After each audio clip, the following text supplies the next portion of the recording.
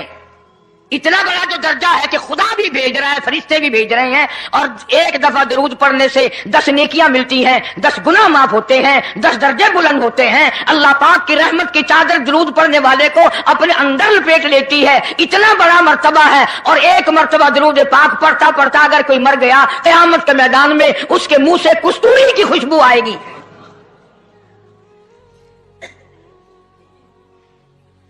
اتنے بڑے ثواب کی چیز، اتنے بڑے درجے کی چیز خود سکھاؤ، خود بتاؤ کیسے ہے۔